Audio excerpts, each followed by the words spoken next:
Right, next course, chicken, braised chicken. Whenever I cook chicken or lamb or beef, if I can, I always like to actually leave it on the bone. The reason being the bone will keep it nice and moist. If you just get a chicken breast and pan fry it, it tends to dry out a little bit. So what we're going to do is cut the chicken into saute pieces, a nice looking organic chook. We're going to cut the wings off. And we're going to cut the legs off.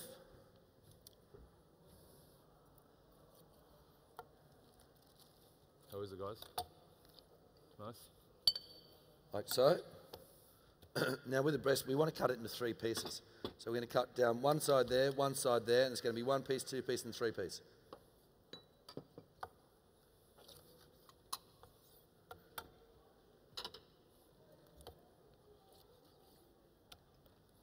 Really careful this one. Need a nice strong knife for that. Just trim up all the fat and the skin, but leave a little bit of the skin on because that'll actually keep some moisture in it too.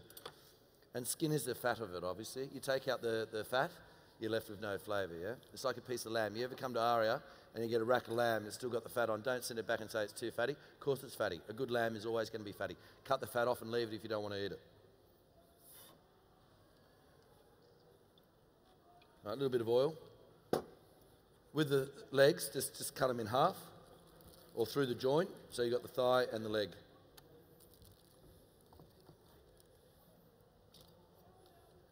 Right. Skin side down. We're just going to brown that a little bit. Might as well chuck the winglets in, yeah? A little bit of salt and pepper.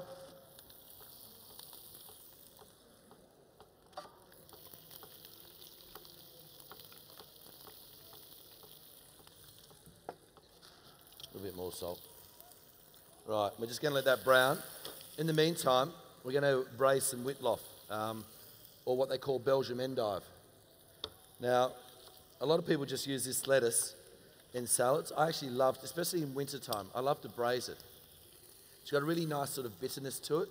So what we're going to do is we're going to caramelise some sugar with a little bit of orange juice, and we're going to cook it right down so it gets a beautiful glaze on it. We're just going to serve it with the chicken.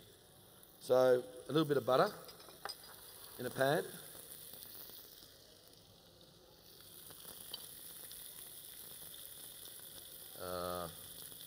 Probably not that much.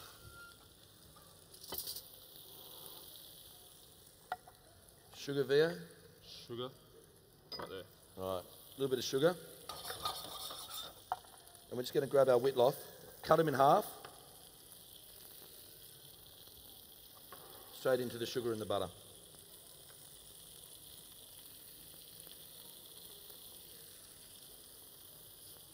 Right, 1, 2, 3, 4, 5, 6, that's enough, isn't it? Yep.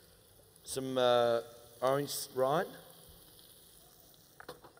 Some green peppercorns over the top. A little bit of orange juice. A little bit of Fiji water. Only the good stuff. Right. And we're going to make a gatouche, or just a little bit of greaseproof paper. And we're going to sit that on top. We're going to let them steam a little bit, and then we're going to take it off, let it reduce right down until it starts to caramelise. You got some? Good on you, Via. Done. Right, we'll just let that sit there.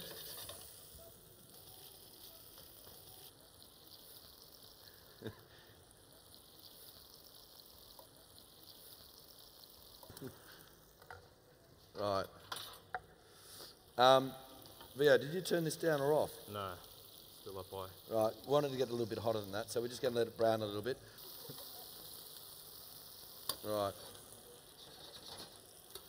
Right, we're going to let that brown a little bit more. And what we're going to do is we're going to braise it with some onion, some garlic, some chickpeas, some chorizo sausage, a little bit of spiciness, a little bit of harissa, and we've got some coriander and cumin. Some nice sort of spice. We're going to sort of toast that up a little bit so the flavours really come out. Who's been watching MasterChef? Wow. Big audience. I actually went on it the other week, which I think comes on air in the next 2 weeks, one of those bloody celebrity challenges. I had no idea what I was doing. I just thought I was going on it to judge something. And there I am. realising in about 4 hours' time that I was going to be judged by Gary and George. 2 out of 10, can you believe it?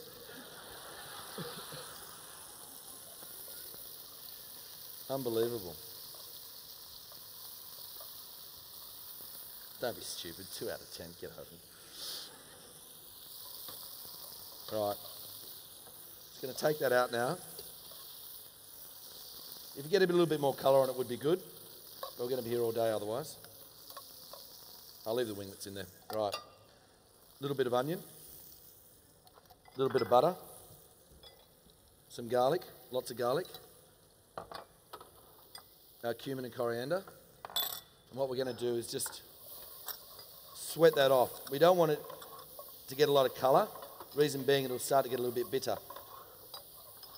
Just want to sort of cook it up a little bit.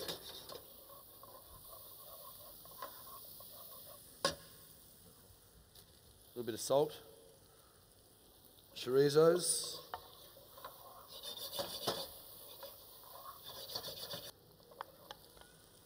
A little bit of harissa.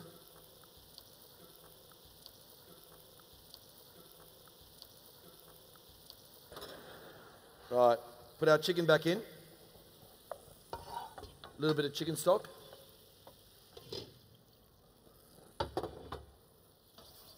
We're going to bring that to the boil. That'll take about 10 or 12 minutes to cook, yeah? So we're going to just put the lid on it. We're going to count to 3. Voila. One we prepared earlier. We're going to bring that back to the heat. Our whitloaf, we take that off. You can see now it's starting to caramelise. If you look at the bottom of the whitloaf, there's no colour on it yet. We really want it to get this beautiful brown colour, so we're going to leave it back on. Just going to put a knife in to make sure that it's nice and tender, which it is. And we're going to serve it with a little bit of what we call Cavo Nero or Tuscan cabbage, which is a beautiful sort of variety of cabbage. It's really nice as an alternative to spinach. And what we're going to do, we're just going to sweat that off in a... I don't want to use a brand new one. Come on, Vio.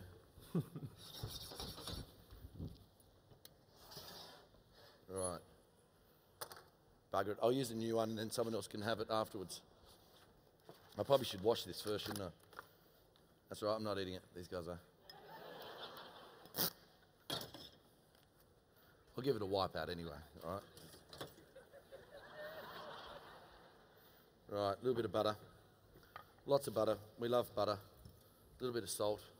A little bit of butter, pepper. And we're just going to start to sweat our cabbage down. Right. Actually, Wayne, I wouldn't mind a glass of water too, buddy.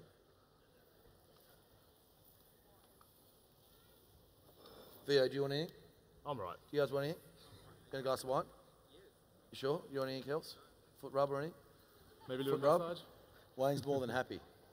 No wine. No, I don't drink.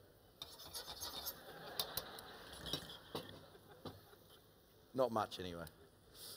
Just, yeah, Fiji water would be great.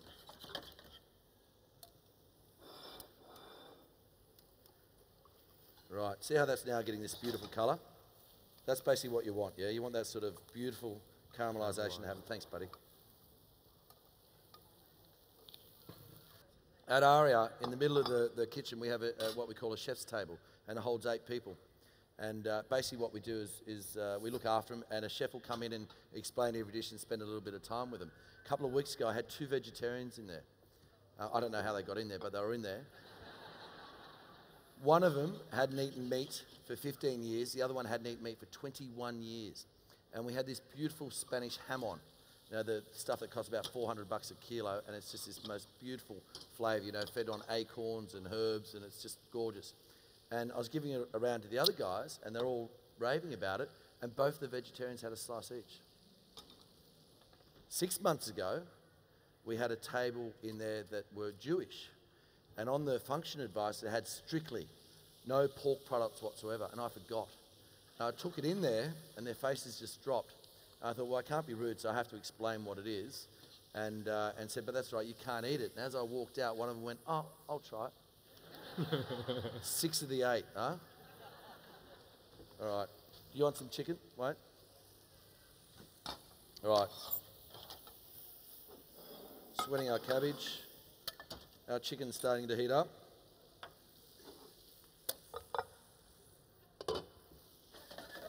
I made this yesterday, so I want to make sure it's not off. Right. Right, we're going to put a little bit of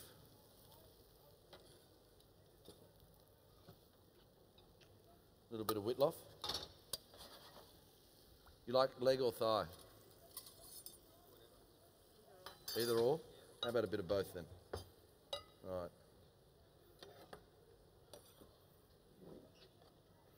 How are the wedding plans coming, Wayne?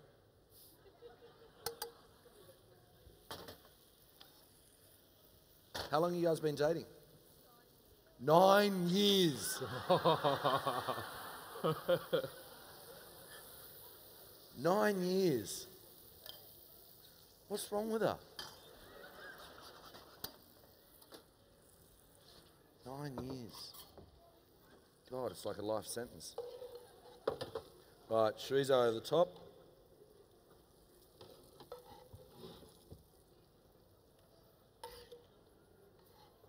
Right.